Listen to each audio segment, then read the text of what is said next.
Everyone, just to give you a heads up, we'll give it a couple of minutes just to allow everyone a few minutes to arrive, and then we'll get started.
Right.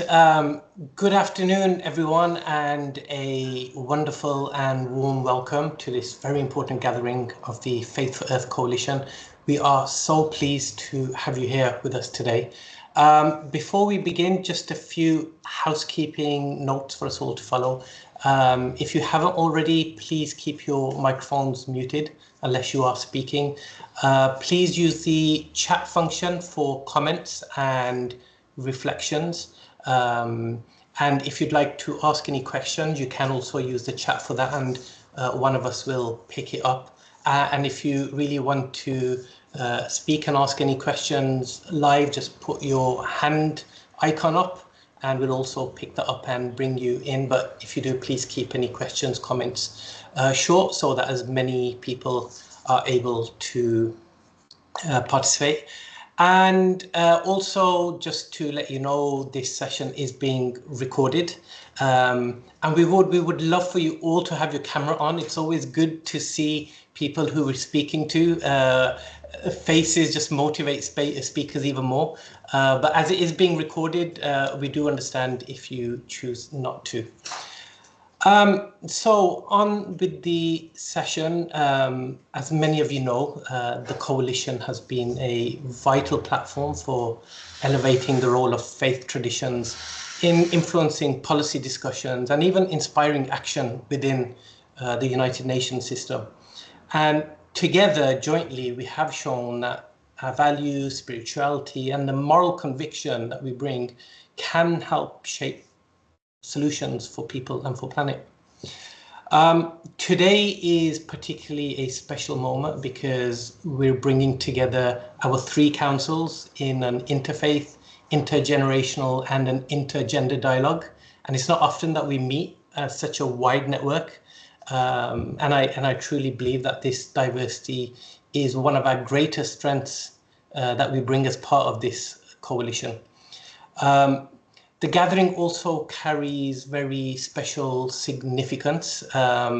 It is the last official meeting of the Faith for Earth Network as it currently exists within UNEP, but we'll hear a little bit more about that later today and about what the future holds. But today we'll take the opportunity to reflect, to celebrate, and chart ways forward together. So a little bit about what today's session looks like. Lottie, if we can move to the next slide. The first part of our webinar is all about UNEA 7. So we'll hear from Dr. Iyad, we'll hear from Charlotte, who'll talk to us about the side events, and then we'll hear from the Youth Assembly and from the youth councillors who are part of UNEP Faith for Earth. And then we'll open that up for some questions. And then the second part is partly celebrating and reflecting on the Faith for Earth Coalition. And then we'll have some closing reflections from some of our steering committee members. So with that, let us begin. Our first speaker needs absolutely no introduction. He's a hero and a mentor to me. And he's the founder for the Faith for Earth Coalition within the United Nations Environment Programme. So Dr. Iyad, over to you. Thank you very much, my dear brother Kamran, and good morning, evening, afternoon, good everything to all the good friends and colleagues. I see many names that I know in person that I have not seen for many years, and I see a number of friends and partners that I have been communicating with. So this is very good, and a heartwarming appreciation and welcome to everybody. So let me start by sharing a presentation on UNEA 7 and what is installed in for the coming couple of months, actually getting there, and what we will be doing there. So let me minimize this, and I hope you can see it. As you know, or some of you might know, UNEA 7 will be held between the 1st and 12th of December in its two parts. The first part is the extended CPR meeting, and the second part from 8 to 12 for the high-level segment where decisions and resolutions are adopted. So changing it to slide mode, yes. So some of you know that UNEA is the highest level decision-making body for environmental matters, and it meets every 2 years to adopt decisions and resolutions and to set the global environmental agenda, but also look into the future on emerging issues and discuss what can be done to address them.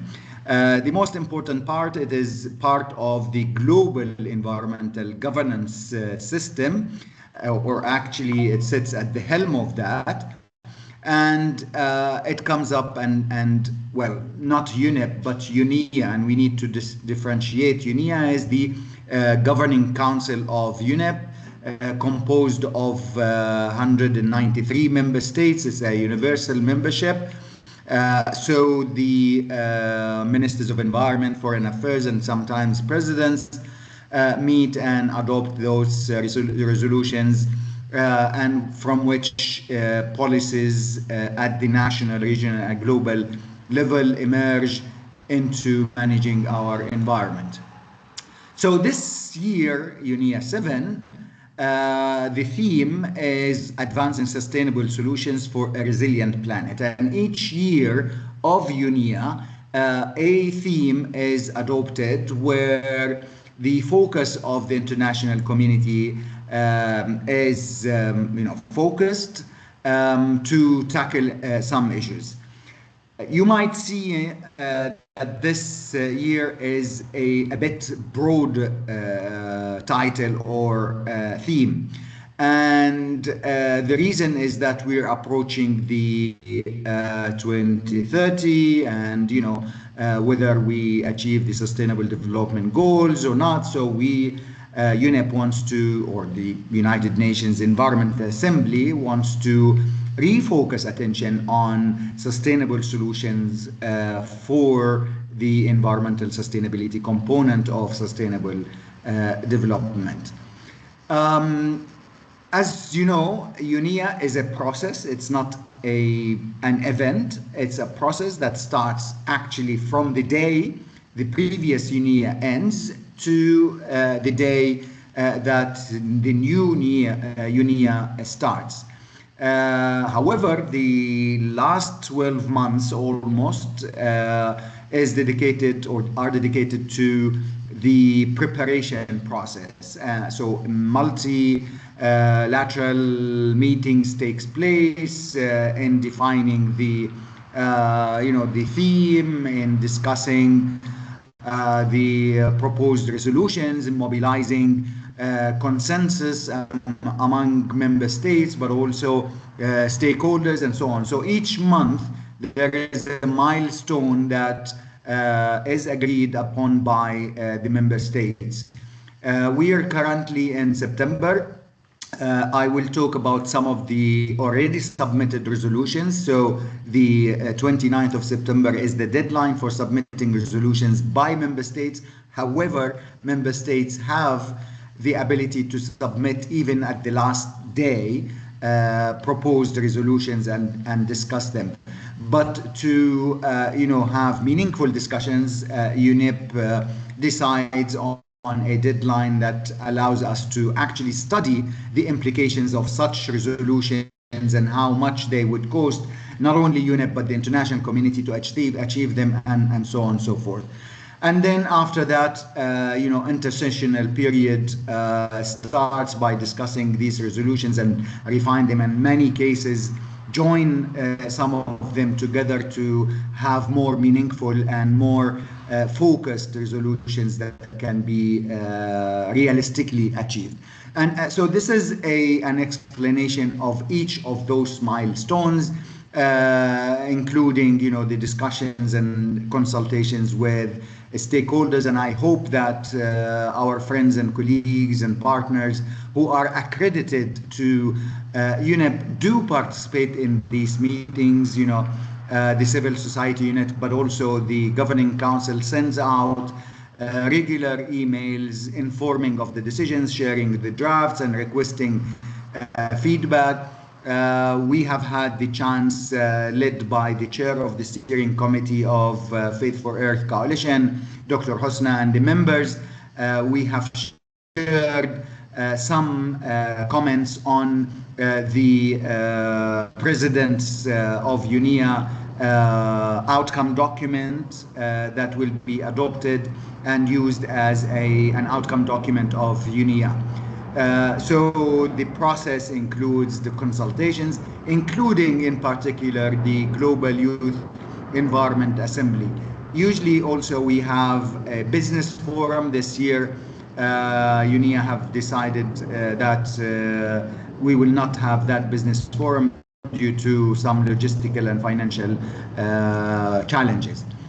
So the subcommittee meeting, it discusses the midterm strategy. Again, this year is important because UNEP or UNEA decides on the strategic outlook for UNEP in the coming 4 years. So now we're starting a new period between 2026 and 2029 for 4 years, and 2 years program of work for each 2 years. And then the adoption of the midterm strategy then decides what is the focus over the next 4 years of UNEP should be, and of course the global environmental community. The open-ended committee, open-ended CPR, the includes, of course, the discussions with major groups and stakeholders. They submit either during the meetings or written input to on the mainstream, on the midterm strategy, or on the resolutions to be adopted. So major groups and stakeholders, the civil society unit focuses and supports the convening. However, as we know, the major groups and stakeholders, they are self-organized. They have their global chairmanship, but also they have regional representations from each of the 6 regions of UNEP, and they coordinate their input according to the approved or agreed upon structure of stakeholders and major groups, which is composed of 9 sectors, including youth, women, businesses, local communities, and so on and so forth. As we know, faith-based organizations are not among those, because this is approved by the ECOSOC, and adding or removing any of those sectors will require a General Assembly resolution. However, faith-based organizations have been part of all of these sectors, working with youth, working with the civil society, working with women organizations, and so on. So the accreditation process is very important. Currently, we have 90 accredited faith-based organizations, which is almost 12% of all accredited organizations. So the constituency is important and might be impactful and effective, and might be able to drive some of the discussions of the major groups towards the moral and ethical responsibility that Kamran started talking about. There is also a youth assembly. This year it's been decided to be held on the 29th and 30th, and another session on the 7th. Again, it is self-organized by the youth major groups and stakeholders, children and youth. And it is for young leaders to come and discuss policy options and discuss the resolutions and feedback into the role of young people, but also the issues that young people would want to be included in those decisions and declarations and so on. They will issue their own declaration reflecting on the theme of UNEA, but also on the outcome document of UNEA. So there is also going to be a multi-stakeholder dialogue on the 11th of December, organized by the major groups and stakeholders. And as I mentioned, it brings, supposedly it is supposed to be bringing more than 900 organizations who are accredited to UNEP.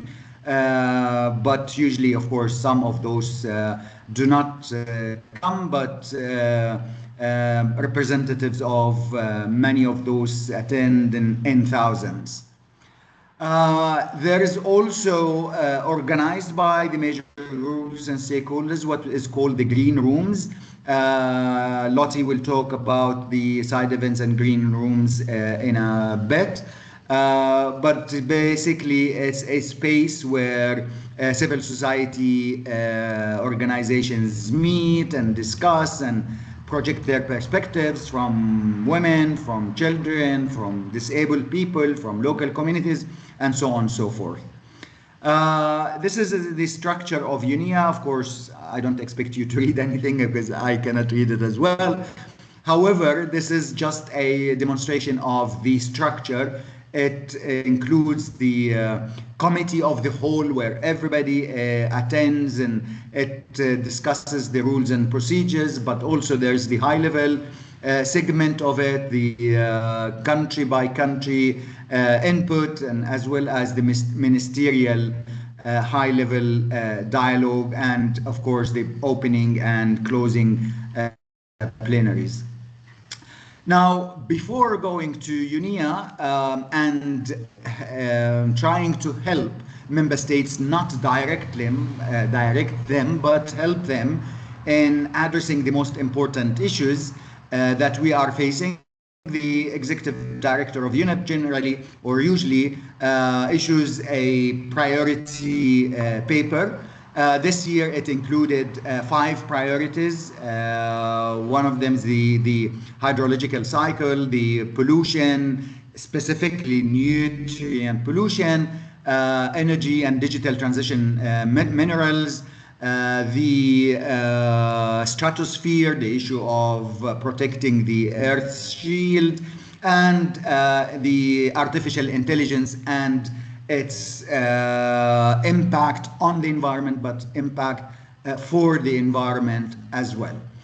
Yesterday, actually, only yesterday or the day before, the executive director issued a second part of the report, and it talks about main areas of importance. Of course, one of them is science, as we are, UNEP is a science-based organization, so emphasizing the importance of building the resolutions and decisions on scientific facts. The acceptance of Nairobi as a global hub. It's been considered as a regional hub for Africa, but since UNEA and the move of some organizations to Nairobi, it has been considered as a global hub. So what does that mean, and how can member states emphasize and maximize their role? The focus on the resolutions, as I mentioned, this year is a broad thematic area or theme. What the executive director is asking to actually focus these thematic or themes for UNEA to be more science informed, more strategic, and the important part is adopt fewer decisions, because each year each UNEA we adopt around 20, sometimes 30 resolutions and decisions, and this dilutes the impact nature of UNEA. So it's better fewer decisions that can be implemented, followed up, and accountability measures established, and so on. The most important as well part is the coordination mechanism and synergies with the multilateral environmental agreements. As you know, UNEP manages 15 of the multilateral environmental agreements, and UNEP also always calls for a synergetic approach. It does not make any sense to talk about biodiversity without talking about regional seas, without talking about ozone and so on. So the synergetic approach is an important factor.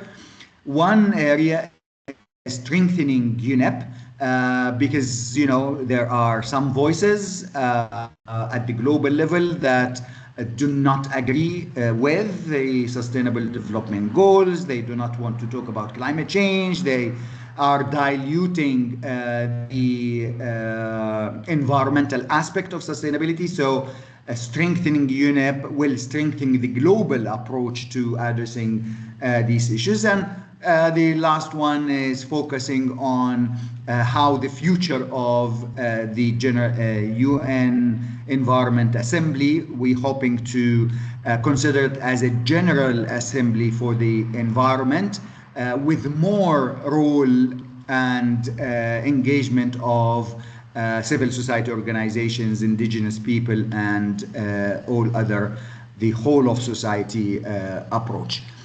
So far, few resolutions have already been submitted from countries. As I mentioned, these resolutions will be restudied and maybe some of them combined together.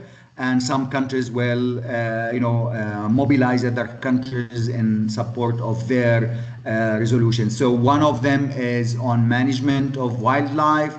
The other one of management ecosystems, a third one on cooperation between international and multilateral environmental agreements, promoting sustainable solutions through sports, the role of Nairobi as a global hub, and others on chemicals and waste and children and youth and so on. Of course, there are resolutions, and we need to understand the difference between resolutions and decisions. Resolutions are those adopted in general on environmental issues. Decisions are related to the structure of UNEP, its work, its finance, its budget, its program of work, the structure of UNEA, and so on and so forth. So some of these decisions have been submitted by member states. So I will stop here and hope that is clear, and happy to answer any question. Back to you, Kamran. Thank you very much, Iyad, and I really appreciate, and I'm sure most of us do, all the work you've done to integrate the faith voices into the UNEA process, and not just UNEA process, but various other UN agencies and processes. So thank you very much. And if anybody does have any questions, we'll have an opportunity shortly for Dr. Iyad and any of the others to be able to answer those. So do start putting them in the chat so we can start picking them out and asking them. Right, next I'd like to move on to Lottie to speak to us about the side event application and the green rooms that we are preparing for, so that the faith voice can be represented. Lottie, over to you. Thanks, Kamran, and thanks, Iyad, for that very thorough overview of UNEA. I'll just echo my colleague's warm welcome to everyone for joining this webinar. It's great to have so many people here today on the call and to bring everyone together. So I won't say too much about the side event process, which Iyad has briefly outlined.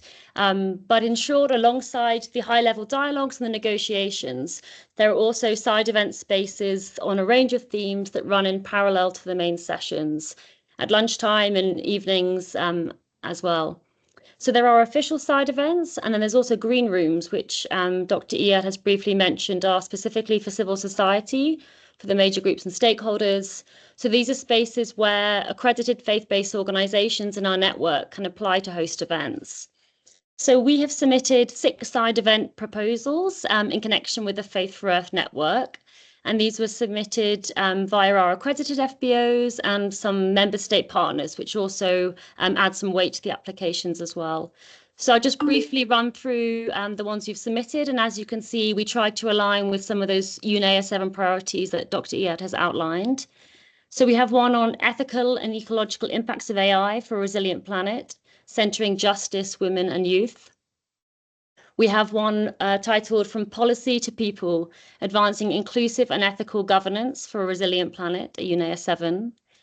We have one on justice-driven governance, women leading the zero waste movement to tackle nutrient pollution, which our Youth Council leaders have also been part of preparing that one. We have one titled Faith-Based Approaches for Environment and Sustainable Lifestyles, Sharing Models, Building Alliances. We have Communities at the Core of Just Transitions, Ethical Governance of Critical Minerals for a Sustainable Future, which was also collaborated with Indonesia.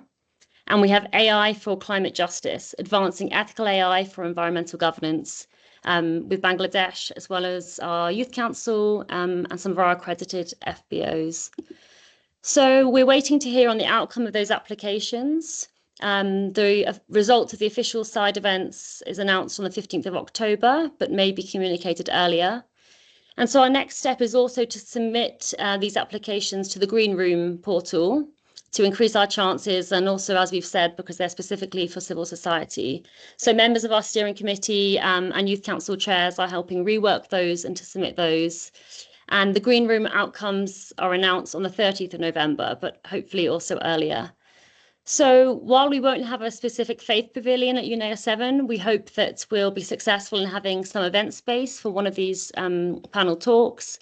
And if not, as my colleagues will talk about later in the call, we'll still gather informally as a network and then disperse ourselves throughout UNEA to maximize our impact and our exposure to the discussions and negotiations.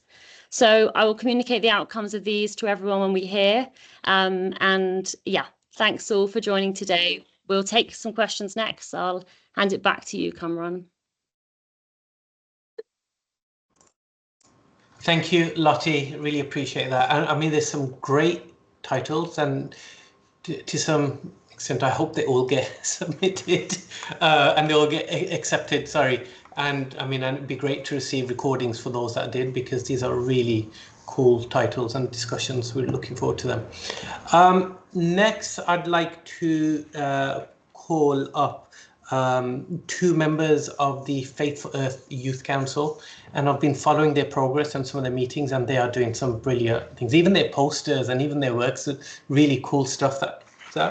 So I'd like to invite Eleanor Cedillo from the Lutheran World Federation, and Christian Knoll from the London School of Economics Faith Centre, to talk to us a little bit about how they are representing the youth voice at UNEA 7.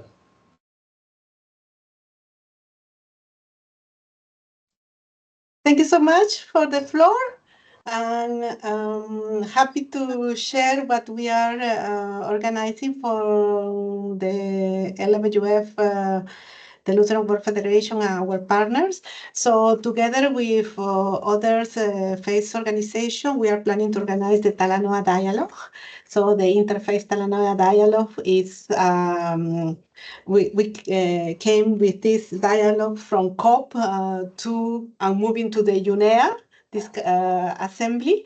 So the idea is to gather a dialogue and reflect on the different topics of the resolutions proposed for governments, and to have a share a view from a faith-based perspective.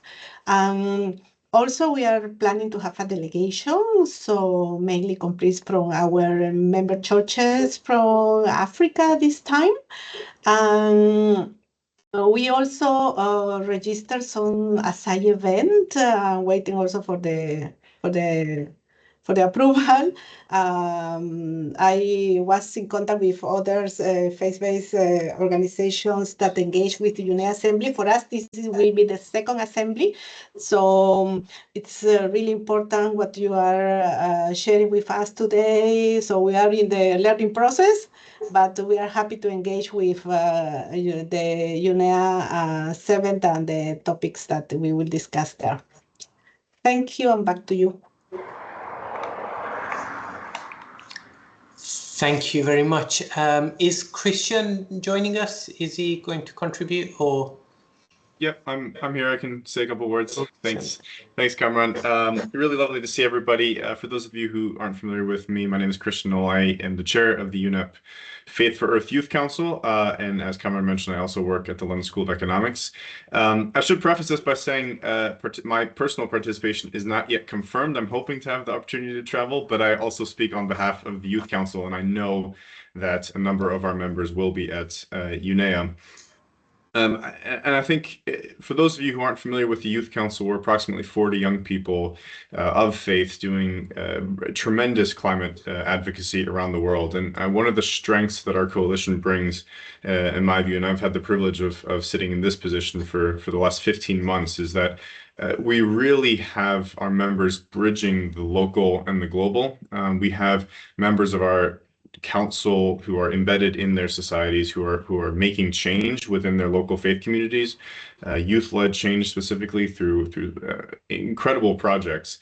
And then we also have our members who are able to come to global events like COP and UNEA, and I think that's really the role that we see our council playing is to represent young people, and to give voice to the young people all around the world who are doing incredible work, but who may not necessarily always have the chance to share that work in these spaces. And so that's the role that I see our coalition playing and our members playing at UNEA 7.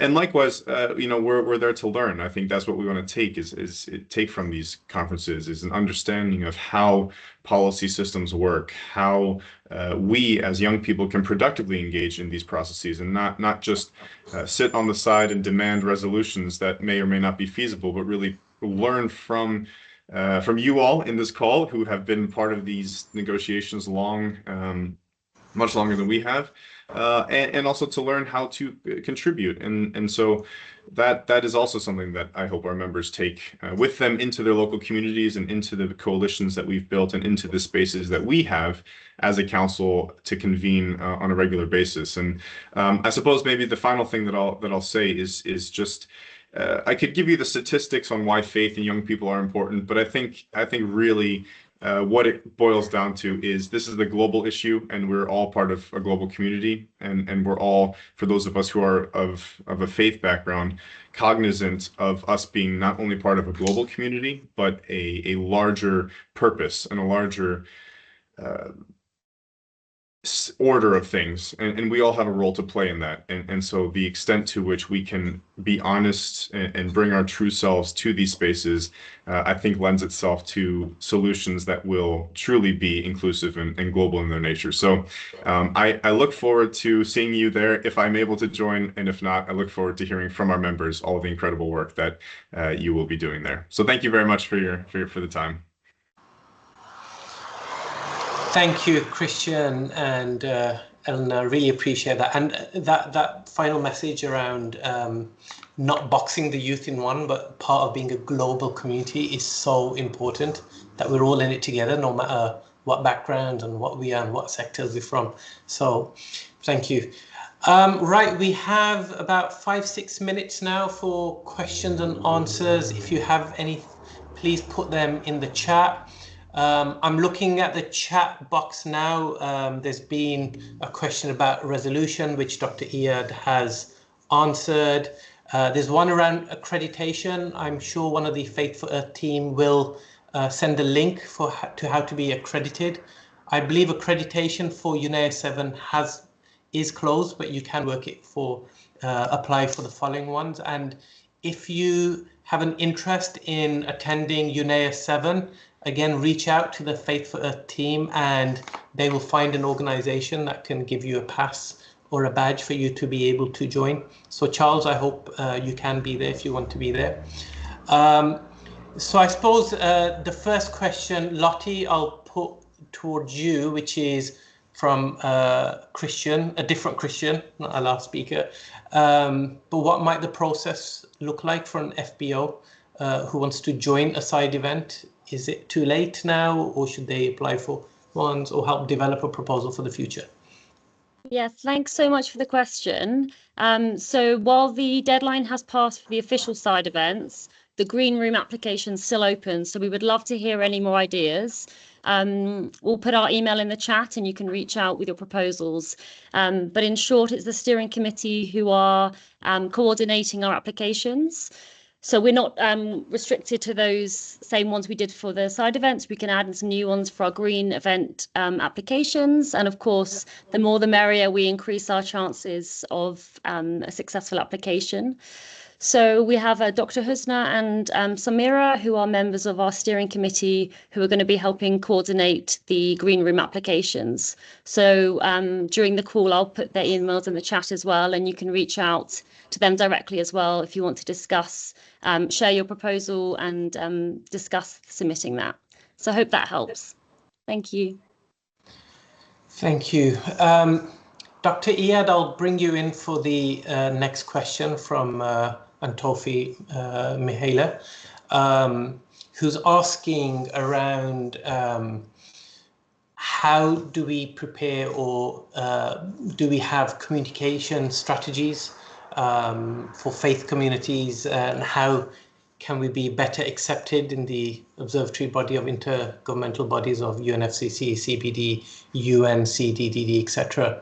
I mean, this is a large part of your work and the work for Faith for Earth. So if you can, I know you'll talk more about this later, but if you could kind of summarize or give some direction to Ntofi.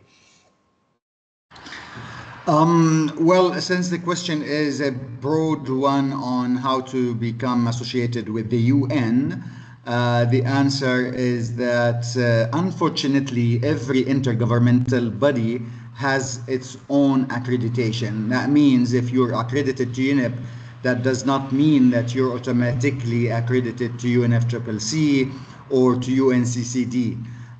If you are accredited to UNEP, then you are accredited to at least 15 multilateral environmental agreements, including, the ozone, including biodiversity, those that are managed by UNEP.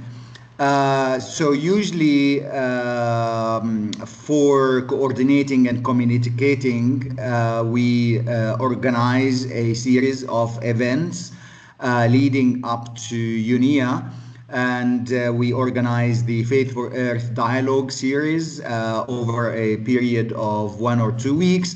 But then I will talk later on what is happening this year, if you allow me later, Kamran. Thank you.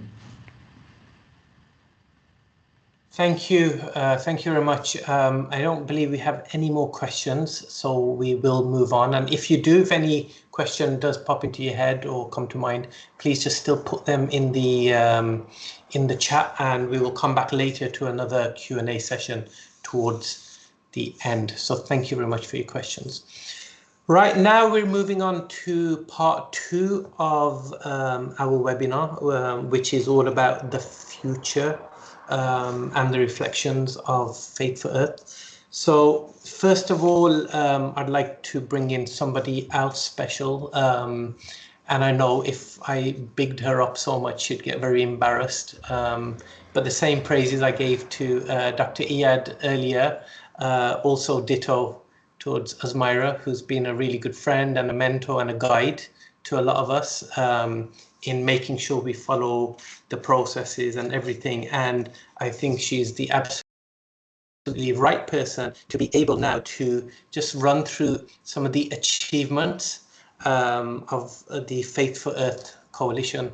And she's been given 5 minutes, but I don't really think that does justice to the work of the coalition.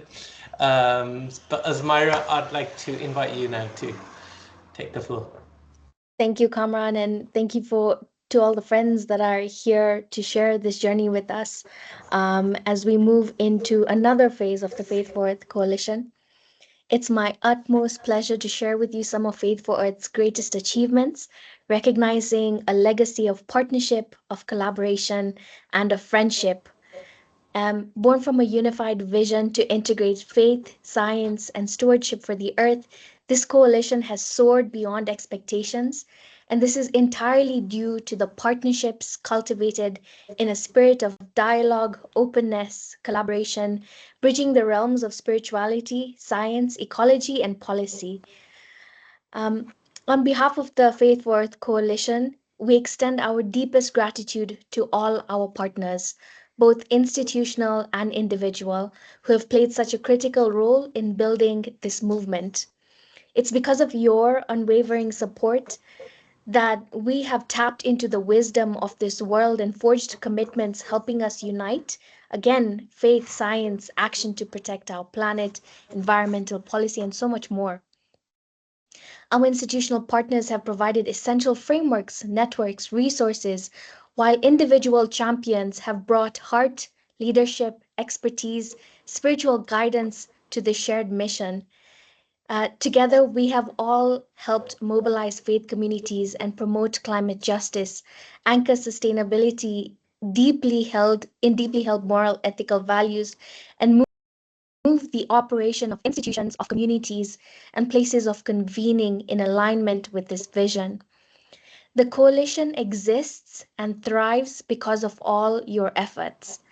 As we move forward, we do it with gratitude, knowing that with your continued partnership, the network will continue to demonstrate the principles of engagement and collaboration, nurturing a global force for compassion, for justice, and care for our common home. So, to say a little bit about our journey, from 2018 to 2019, the coalition laid down vital foundations working towards three transformative goals. And these are strengthening partnerships with faith-based leaderships for policy influence, greening operations and assets, and building accessible knowledge support systems. In 2021 and 2022, this shifted a little. Its impact had blossomed even further. The coalition had mobilized over 100 faith-based organizations and a growing network of thousands across continents to address climate change, biodiversity, and pollution. It played a central role in global forums, featuring prominently at UNEA 5.2, UNEA 6, and now hopefully UNEA 7, Stockholm Plus 50, COP26, COP27, the INC negotiations that just concluded. And this fostered faith-driven engagement that shaped policy dialogue and inspired global audiences. At least we can say that we left a mark, that we inspired people by sharing our shared vision for our common home. And all these efforts yielded practical outputs. We had hundreds of thematic resources on ecosystem restoration, sustainable lifestyles, transformed food systems, pollution reduction, gender and the environment, and empowered communities with e-learning resources, such as the Faith, Environment, and Climate Change course on cities resilience, the SDG course, youth leadership programs, national hubs, best practice guides activating faith-rooted environmental stewardship in real time. In the most recent 2023 to 2025 achievement reports, an even broader picture is painted.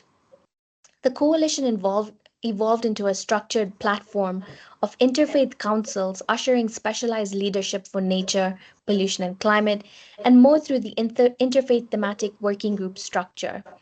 It elevated the role of faith voices in policy making, amplified marginalized communities, the work that they're doing, and illuminated the power of values-based, faith-grounded climate justice. It delivered spaces for dialogue and environmental conferences, offering capacity building with scientific knowledge, empowering faith leaders, and aligned resources towards sustainable development goals. The first faith pavilion at the Climate COP 28 was a turning point for faith groups in these intergovernmental spaces, and it adapted very much the methodology used at UNEA 5.2, placing a spotlight on the approach and impact of the network in addressing climate change. After years of collaboration and the drafting process of Al-Mizan, a covenant for the earth, it was brought to a close and launched at UNEA 6. This year, Al-Mizan Park in Jordan was conceptualized and this was under the patronage of Prince Hassan of Jordan. Just earlier this year in January, the Interfaith Women Council was relaunched to spotlight the vital intersection of faith, gender, and environment, an extraordinary testament to the coalition's commitment to inclusive leadership. And at the same time, how can we forget the very vibrant, the incredible Youth Council with its incredible leadership and members that have wedged open the door for greater youth engagement for faith communities globally. And what have we seen from them? Incredible networking, the creation of national chapters, greater responsibilities to youth focal persons in institutions, leadership in convening youth voices at intergovernmental meetings, and most of all, friendships. And I think that we will carry this on for years to come. I hope to see this continue through CYNG to UNEP that have taken on this leadership role for youth engagement in intergovernmental spaces, specifically convening faith groups. Over the years, as you'll notice in the achievement reports, the Faith Forward Coalition and its partners have demonstrated a consistent advancement of the network's ambition, a level of engagement and overall commitment to advancing environmental governance. And we all share this responsibility to keep this alive. So in conclusion, as we mark yet another transition of the Faith for Earth Coalition that Dr. Iyad will share with us shortly, let us, a network of 7,000 plus members that includes individuals, institutions, and networks of networks, honor this luminous legacy that is left behind of spiritual integrity, meeting environmental urgency, of interfaith solidarity, emboldening climate action, and of course the ripple effect that all our work leaves, inspiring lives, influencing policy, mobilizing communities, and we will see this echoed in years to come.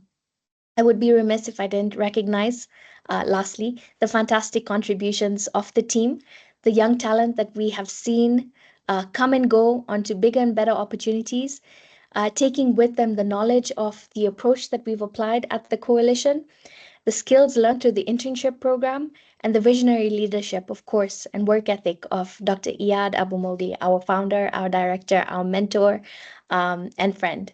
So may we all carry forward the spirit of the Faith for Earth Coalition, our commitment to the earth, anchored in shared values and guided by faith in a sustainable today. And with that, Kamran and team, over to you.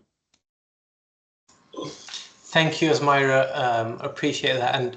And your appreciation of the various stakeholders and everybody and all the coalition members and the role they've played, but also, more importantly, is appreciating you guys and your leadership and your hand-holding, and not just from empowering the interfaith community, but also individual faith communities to be able to work within their own faith groups and to strengthen them. And I fully endorse your sentiments around the role of young people, especially your intern team, the role you've played, Lottie, all the other interns that have come and gone, and all of them have played a fantastic, and I hope that at some point we can email them all and just say thank you for the role that they played. So thank you, everyone. Right, I now want to come back to Dr. Iyad, because earlier I mentioned that this is the last formal meeting of Faith for Earth in the way it currently sits with UNEP, but there is still a new vision. There are the other new directions that we're looking at doing, like when one chapter closes, another one opens. So now, Iyad, if I can bring you back to give everybody heads up on what's coming next. Thank you, Kamran, and thank you, Asmira, for the lovely presentation on the achievements of the community of Faith for Earth. It's not the team of Faith for Earth, it's everybody's contribution. And we're very honored to have had thousands and thousands of people attending and coming together under the umbrella of Faith for Earth, but doing the work and organizing the meetings, and especially holding the torch and at the global, regional, and even local level. So there are no words of appreciation and gratitude that can summarize our feelings towards this vibrant community. We came on board of the eco-religious, eco-moral movement that started really very early on in the 70s and 80s. So our coming was just putting things under the perspectives and under the umbrella of the UN. So our contribution was mainly to engage and encourage our partners to be part of the policy making system. As Asmira mentioned, we had 3 overarching goals that we have worked hard with you in trying to achieve them, and of course, your work demonstrate that all of this has been addressed, maybe not to the satisfaction of everybody, but at least to our pride. We are very proud of what you and us have achieved together. If you remember, some of you actually were in the first ever meeting of the Faith for Earth in 2017 in December when we had UNEA 4, and you came and discussed the strategic engagement of faith-based organizations within UNEP, and it was shaped by your contributions. And the strategy said it is the hope that we establish a self-sustaining mechanism for the engagement of faith communities in the policy dialogue on environmental governance. And this is actually where we're heading. You know, after 8 years of achievements and 8 years of mobilizing the communities, as I mentioned, 90 to 100 organizations are now accredited. They have a seat on the decision-making table. They are integrated in all of the sectors of civil society, so they can have an impact if they wish. And of course, they have been mobilizing faith communities beyond the system of the UN, which is where impact is witnessed and is felt. However, due to you know, the strategic approach, which is nurturing the establishment of such a system of engagement, but also to give the leadership to faith-based organizations themselves, Faith for Earth will no longer be a branch or a unit or a program within UNEP. We are adopting two-pronged approach, which is first, internally, empowering divisions and regional offices and other offices to engage with faith organizations, as has been already done. You know, some of you have been communicating with the Division of Ecosystems, with climate change, with other branches directly, and conducting, you know, with them some events and discussing some documents and policies. So internally, we're adopting a strategy as a, you know, it's a strategic to engage with faith organizations as a whole of society approach. The other approach is to graduate out of UNEP and establish a mechanism that is self-sustained, self-financed, and self-governed institution, foundation, or mechanism whatsoever to continue the legacy and continue the work of engagement. One of the proposed approaches is the establishment of the Faith for Earth Foundation, which is using the approach that the Global Compact you know, foundation has adopted. It started as we started as a program of the UN, and then now it is a self-sustained foundation with membership from the business community. So we're hoping that such a Faith for Earth foundation would be established, led by its member organizations. A more elaborate framework is being worked out. I have submitted some strategic approaches to the management of UNEP for their review, but also I'm working on more specific approaches for the Faith for Earth Foundation. So from that aspect, Faith for Earth will not exist or continue to exist beyond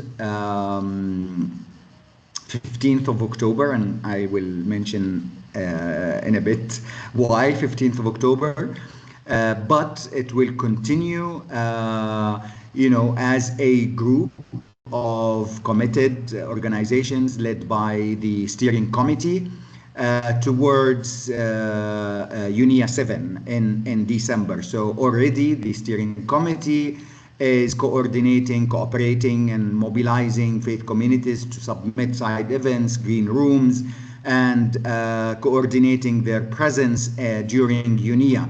So hopefully my colleagues will mention how that will take place, where to meet, what to discuss, how to organize the participation, and how to connect with decision makers and with other civil society organizations. Now, why 15th of October? It's the date that I will retire from the UN. After 30 years working with the United Nations system in different organizations, but lastly for the past 14 years with UNEP as the, well, I was a regional representative of UNEP for the Middle East, but for the past 8 years as the director of Faith for Earth. So the decision of my retirement did not come easily. It's after deep thinking of the needs of the organization, of my own personal needs, but of course how this will not impact the work that we do. The organization needs a new blood. It needs a new generation that can lead, with enthusiasm, with motivation. It's not that we are not enthusiastic and motivated, but I believe the new blood would bring more energy into not only Faith for Earth, but of course, as the UN Secretary General has reiterated, the new blood is needed for a new UN system after 80 years of, after the World War II, when we were established.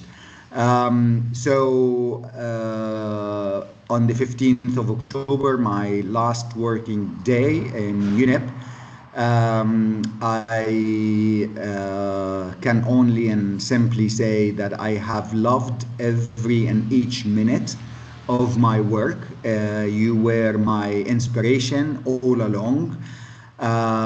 Usually UN staff at the end of the year, they wait for their evaluation by their supervisors. But I used to get my evaluation every day from you.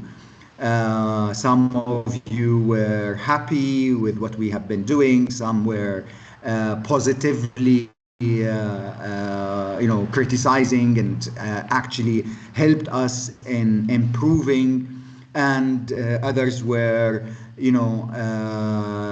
critical and of why we're doing this and how should we improve the work of the whole community.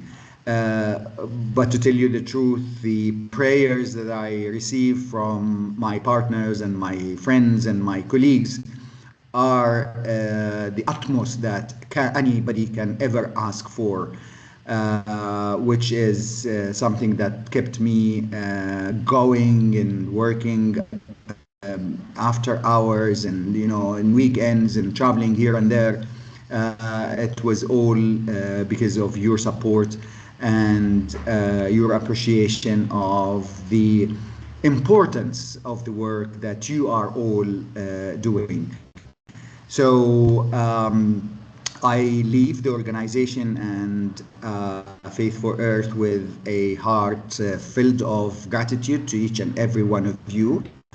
Of course, leaving the UN does not mean that I will leave this domain. I hope and will try to continue working. In fact, after 15th of October, I have 2 whole weeks full of missions outside my retirement already. So, and that is really something that I very much appreciate. I have been telling everybody I am retiring. I'm no longer working with the UN and so on, but they insisted that no, we want to continue, and I will of course cherish that and carry that with me and continue the engagement. Later today, I will send a message to the whole community, sharing my personal email address if anybody wants to stay in touch, or just for a chat or whatever. I'll be so happy to continue coordinating and working with all of you. So from the bottom of my heart, I want to thank my team first, Asmaira, Lotte, Camelia, Miguel, Yejin, I hope I have not forgotten anybody, Shufei, and all the previous members of the team. We had more than, I think, 60 something people working with the Faith for Earth as members of the team, and without them I would have never been able to do any of the things that we have done so far. So my deepest appreciation to them, and of course my appreciation to the members of all the councils that we have established, the high level faith leaders, the women, the youth, the science, and the steering committee. And hopefully, if we do establish the foundation, and I would love to hear from you on the idea of the foundation, hopefully we will reconvene these councils to continue, because they were unique in their structure, in their approach, in their work. So the foundation will and should continue to bring those councils together. So my heartfelt appreciation to each and every one of the members, and of course to the wider Faith for Earth network and partners and colleagues who we have worked with over the so many years. Your continuous support, your engagement, your requests, your work has always been appreciated by the global community. So my heartfelt appreciation to all of you. So thank you very much, and back to you, Kamran. Thank you, Iyad. You're breaking my heart just listening.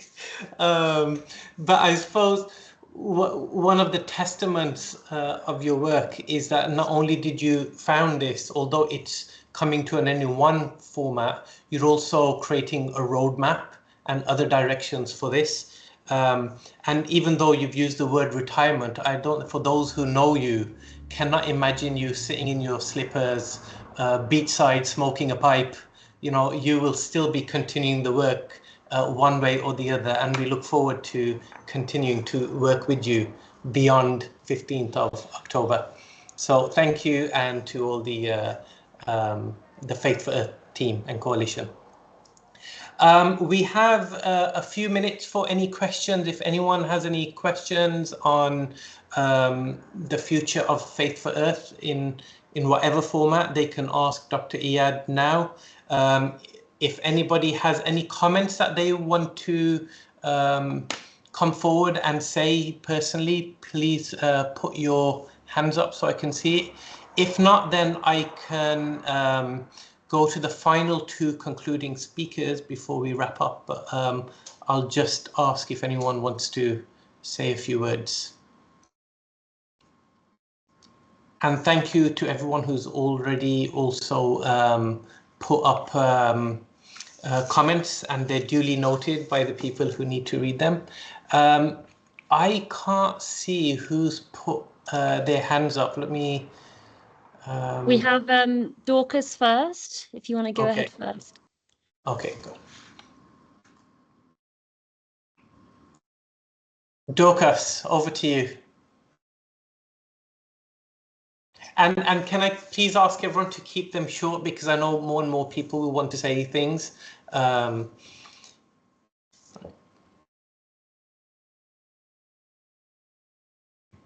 Dorcas, you're on mute, so we can't hear you.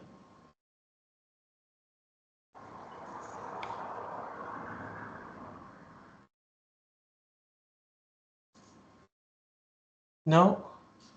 Okay, perhaps what we'll do is we'll come back to Dorcas. Or we'll come over to Grove. Grove, you're next. Thanks for this session and overview. And Dr. Yed, I agree. There's no retirement. I'm sorry. We'll be, consulting with you moving forward. And I appreciate the plans you've laid out. I wanted to ask you to reflect with us a little bit more about what might fit into those, but might be a little bit different. I keep thinking that civil society needs to have a certain amount of organizing, but in a very minimalist way. And I think you said that, there have been 60 people on your team, but I've been sort of wondering if we could think about finding a host organization that dedicated one staff person to the admin and communications aspect, assuming that everything would be self-organizing, but with some support. So that's a little bit different. And I wonder if you'd reflect with me about that as a possibility.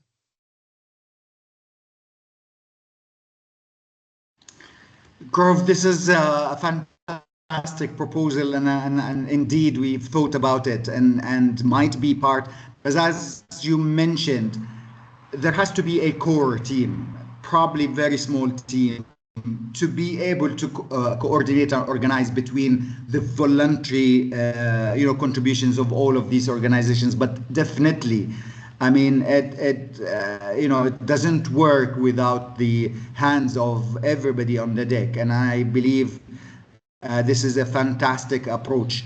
One of the ways that we're thinking about it, it's a membership-based foundation. So if you want to be contributing to the foundation, you have to be a member of the foundation. Membership might mean anything, might mean, a minimal, fee, or probably dedicating a sort of a staff member part of their, time to support the work, whether it is communications, whether it is policy, support, or whatever it is. But it is a fantastic idea, and I will include it in the thinking of the structure of the foundation. So thank you for proposing.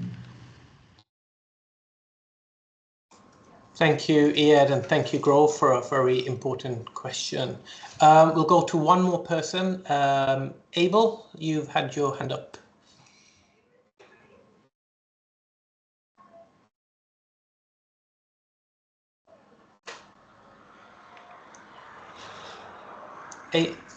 Abel or Abel, you're on mute, so we can't hear you.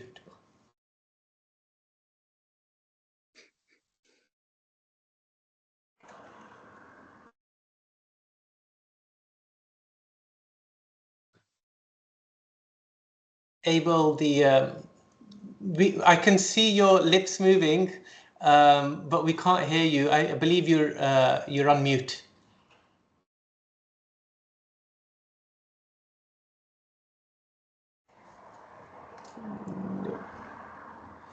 Okay, so what we'll do, if we have time at the end, we'll come back, but please feel free to add any comments in the chat session.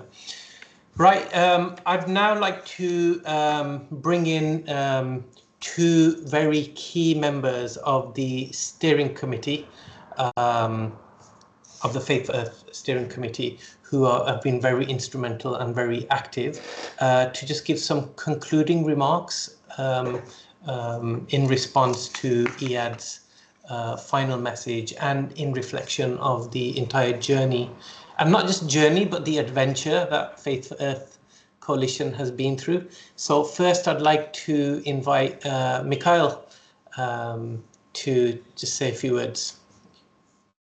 So thank you, Kamran. I was assigned by the steering committee to say some words of appreciation to you, Dr. Iyad. And it's an honor for me to do that. I will not be able to cover all the achievements. I think Asmara did a great work, but I want to share from my heart. There are persons in this call that have a longer joint history with you, Iyad, but we have been together on different occasions in the Swedish Parliament, at COP conferences, at the Stockholm Plus 50. You also received, when I took group of parliamentarians to Nairobi as well, to your office. So, Iyad, you are always prepared for challenges. And Iyad, I think you have a true diplomatic aura around you and appear as a humble and open soul. And I very much would say that in your presence, religious leaders have felt both seen and heard. And I believe many of us would agree with that description. And if you agree, you can just nod in the meeting. Your role in processes to develop key religious documents on environment can't be underestimated. Where would the religious community be on the climate environmental topics without you? Always ready to answer, find solutions, give advice, and push. I sometimes wondering when I've been emailing with you, is it really a person or is it an AI bot or something? The speed of your response, Iyad, is impressive. And that creates some kind of feeling that you think that the UN, you reflect that the UN system is for the religious people also, that we are important. You are a true ambassador for both the UN system and for us. But even more, you have seen the potential in the religious community. I think that you have seen something that the religious actors not always see within themselves. So no matter of religious affiliation, you want the whole community to be successful and included in global processes. You think that we have something to contribute with. I assume that you not always have been, you have had your fair share of frustration working with us for sure, but you haven't showed that too much, probably behind locked doors, but thank you for that. I never felt your frustration. Yes, employed by the UN system, but very much one of us. Insights from the inside, and a person that gives us hope for the UN system. I think there are more people like you there. I hope so. Then I think the UN system will continue to be there. True visionary, and you have been fearless in meeting up with different religious leaders from different traditions. And all of you, please go into LinkedIn and follow. Yeah, this is a commercial, but the posts you are posting there, please continue, update us. And you have been teaching us so much about networking, forming broad coalitions and never giving up on your cause. And that legacy we now need to reflect on so that we don't lose it, but honor it and continue to work together for the common good. So togetherness has been a word that you have been nurturing. On a personal level, I'm deeply impressed by your enormous driving force, a kind of nuclear engine. I'm jealous about your energy. What do you eat, or what is your trick? I don't know, but something, you have a strong energy. I believe you are a mentor for a number of persons, and please continue to be that.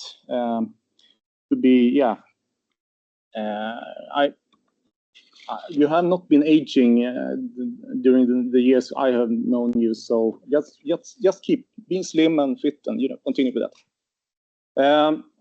You have also been influencing my thinking on what is possible to achieve if we work together as a religious community.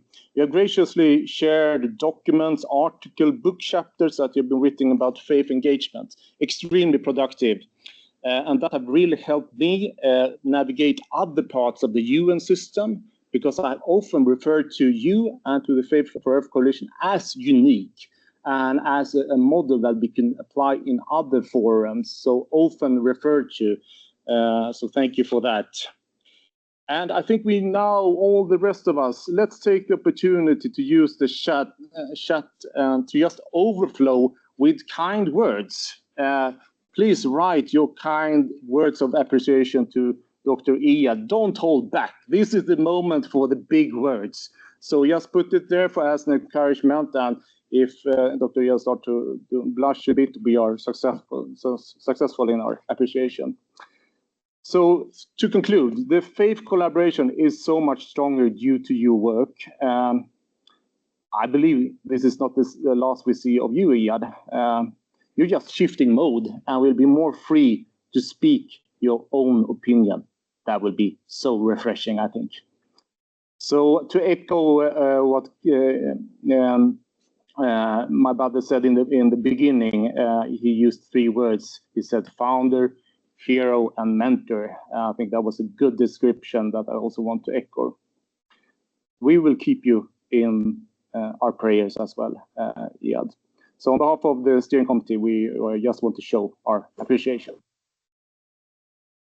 And I don't know if Dr. Husna want to add something.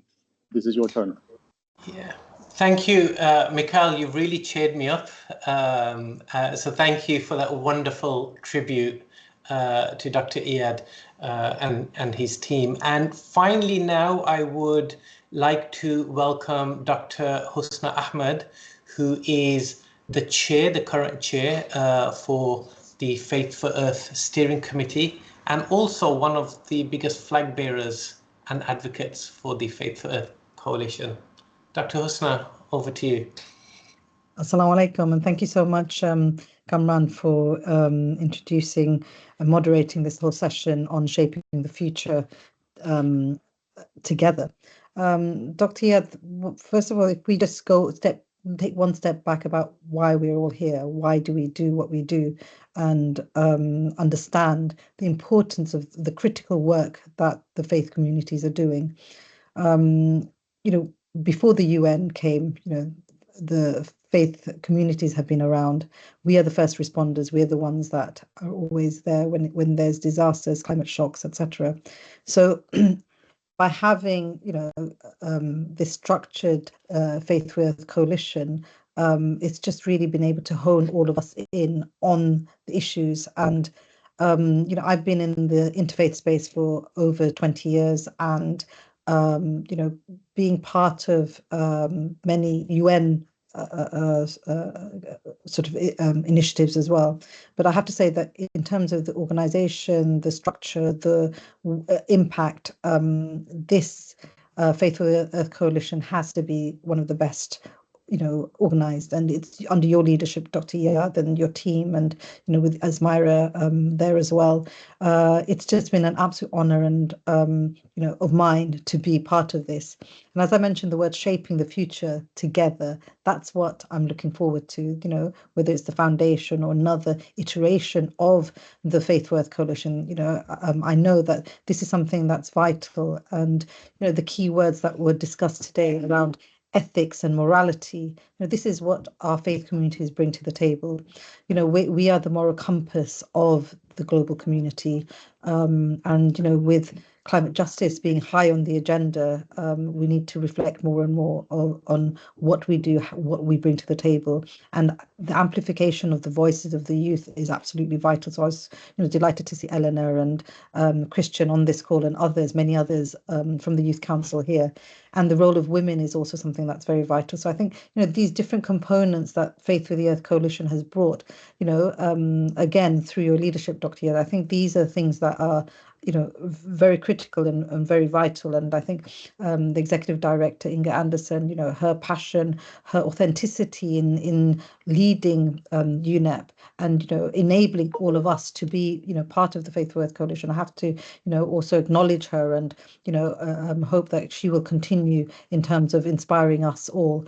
So all of you who are coming, inshallah, you're coming to UNEA 7 in Nairobi. We need to get together. We need to be a powerful voice.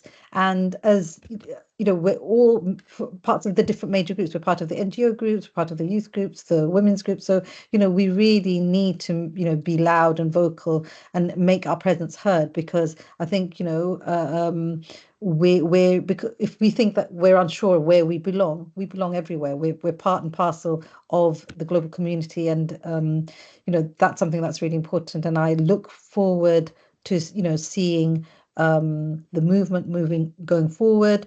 I look forward to further engagement with Dr. Iyad, inshallah, and I'm sure your retirement will be just maybe slowing down a tiny little bit. It's not going to be much because we know what you're like. And yeah, thank you so much, everyone, for coming today and being part of this journey with all of us. Assalamu alaikum.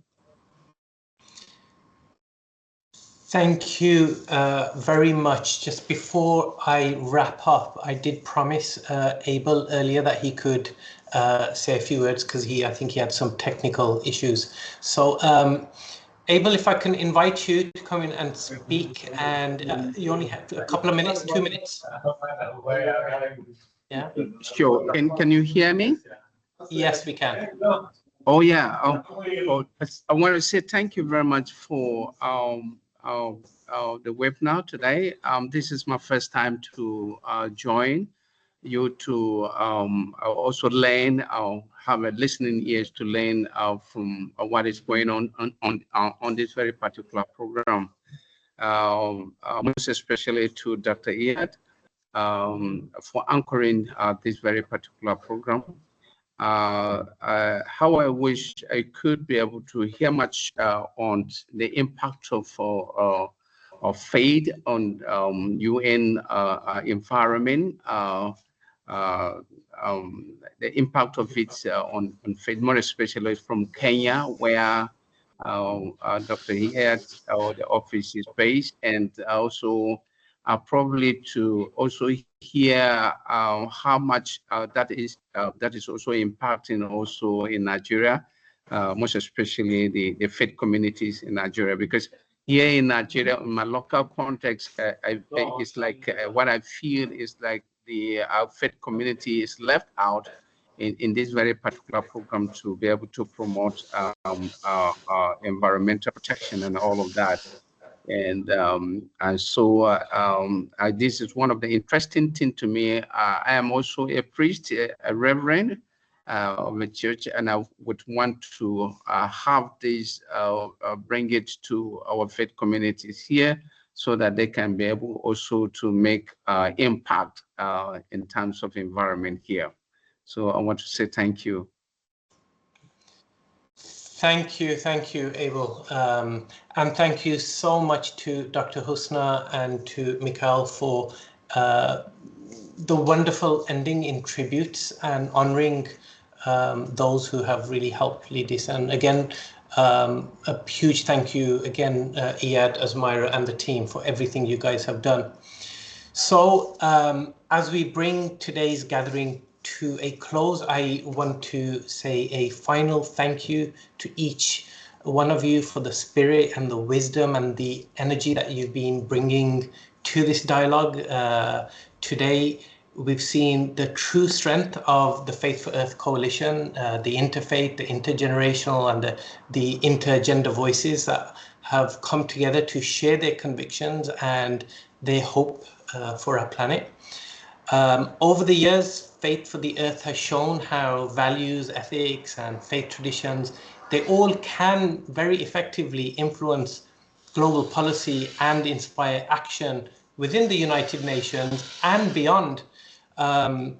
It's been more than just a network. It's been a movement of conscious and reminding us that caring for the earth is both a moral and spiritual responsibility. And though this marks the last official meeting of the Faith for Earth in its current form within UNEP, the truth is, and we know that the spirit of this coalition does not and will not end here. The seeds have been planted and they will continue to grow in new and exciting ways, carried forward by all of you guys. So on behalf of the team, thank you for walking this journey together and for flying the faith flag in service of our common home. Thank you very much. Thank you. Thank you, everybody. Thank you very much. Bye-bye.